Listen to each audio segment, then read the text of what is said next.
Hermanos, voy a empezar dando lectura al texto de Mateo 24, el cual estamos tratando en la escuela dominical, como texto base a lo que es el tema que hoy finalizamos, que es las señales previas a la venida de nuestro Señor Jesucristo.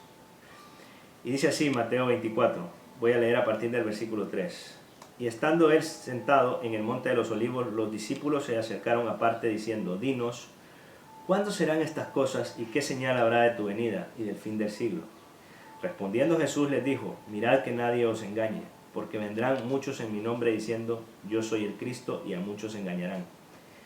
Y oiréis de guerras y rumores de guerras, y mirad que no os turbéis, porque es necesario que todo esto acontezca, mas aún no es el fin. Porque se levantará nación contra nación y reino contra reino, y habrá pestes y hambres, y terremotos en diferentes lugares, y todo esto será principio de dolores.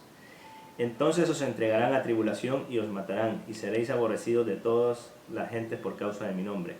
Muchos tropezarán entonces y se entregarán unos a otros, y unos a otros se aborrecerán, y muchos falsos profetas se levantarán y engañarán a muchos, y por haberse multiplicado la maldad, el amor de muchos se enfriará. Mas el que persevere hasta el fin, este será salvo, y será predicado este evangelio del reino en todo el mundo para testimonio a todas las naciones, y entonces vendrá el fin. Por tanto, cuando veáis en el lugar santo la abominación desoladora de que habló el profeta Daniel, el que lea entienda, entonces los que estén en Judea huyan a los montes, el que esté en la azotea no descienda para tomar algo de su casa, y el que esté en el campo no vuelva atrás para tomar su capa. Mas hay de las que están encintas y de las que crían en aquellos días. Orad pues que vuestra vida no sea en invierno ni en día de reposo. Porque habrá entonces gran tribulación, cual no lo ha habido desde el principio del mundo hasta ahora, ni lo habrá. Y si aquellos días no fueran acortados, nadie sería salvo, mas por causa de los escogidos, aquellos días serán acortados. Entonces si alguno os dijere: mirad, aquí está el Cristo, o mirad, ahí está, no lo creáis. Porque se levantarán falsos cristos y falsos profetas, y harán grandes señales y prodigios, de tal manera que engañarán, si fuere posible, aún a los escogidos. Ya os lo he dicho antes, así que si os dijeren: mirad, está en el desierto, no salgáis, o mirad, está en los aposentos, no lo creáis.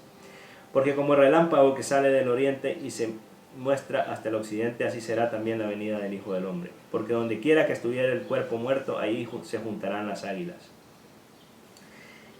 E inmediatamente después de la tribulación de aquellos días, el sol se oscurecerá y la luna no dará su resplandor, y las estrellas caerán del cielo y las potencias de los cielos serán conmovidas.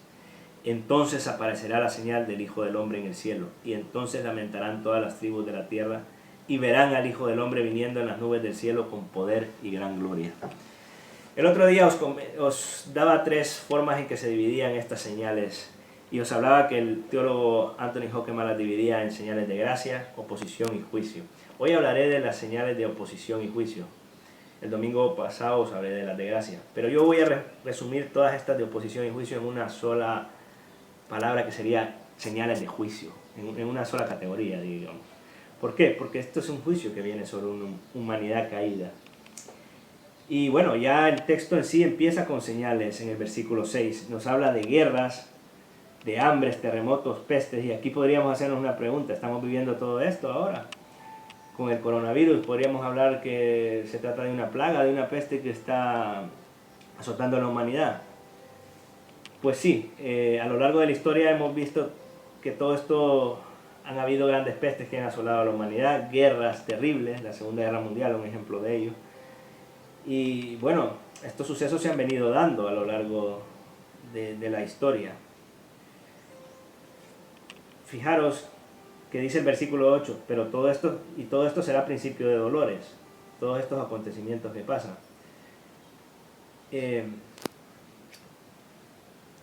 Dice también que aún no es el fin, dice el versículo 6. El Señor nuestro Jesucristo dice que aún no es el fin. ¿Qué quiere decir esto? Fijaros, el versículo 6 dice,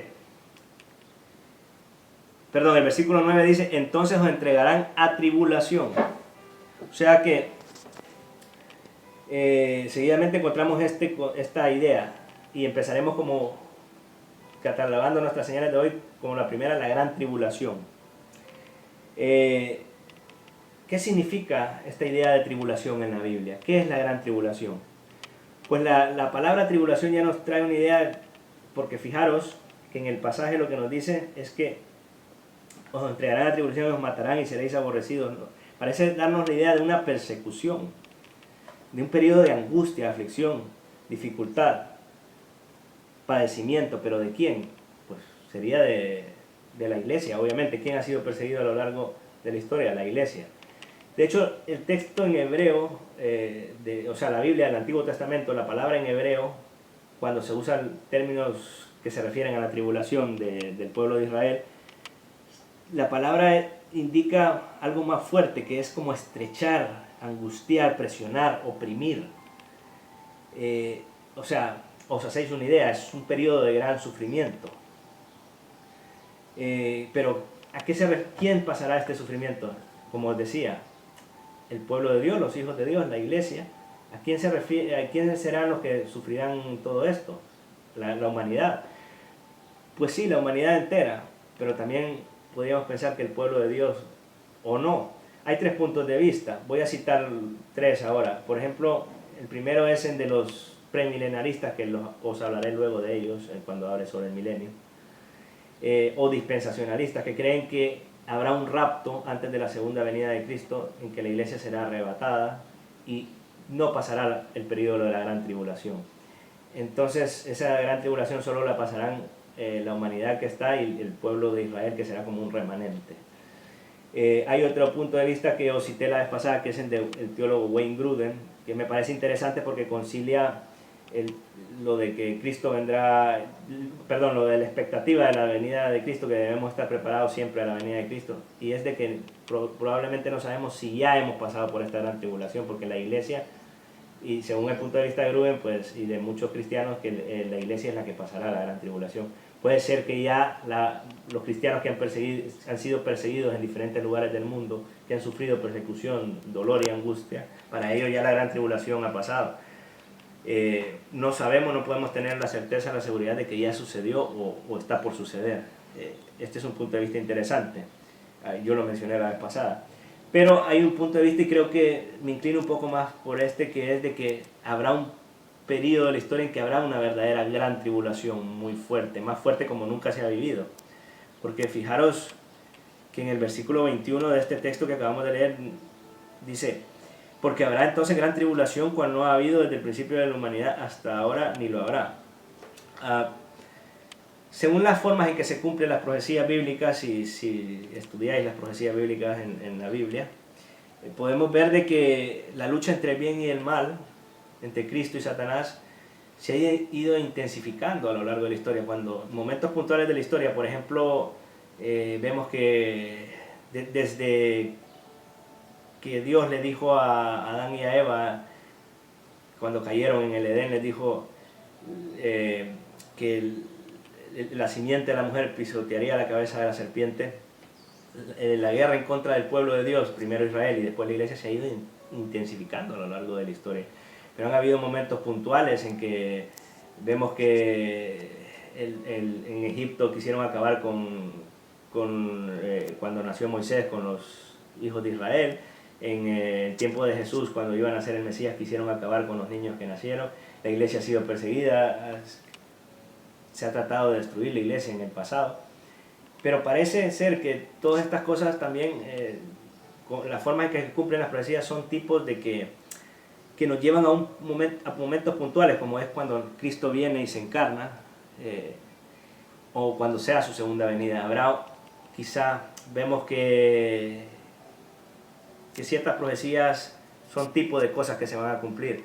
Y aquí parece llevarnos a que habrá un momento, un periodo en que habrá una persecución, una tribulación, un momento de la historia en que la guerra, los terremotos, la persecución será más fuerte como que nunca ha existido en la historia de la humanidad.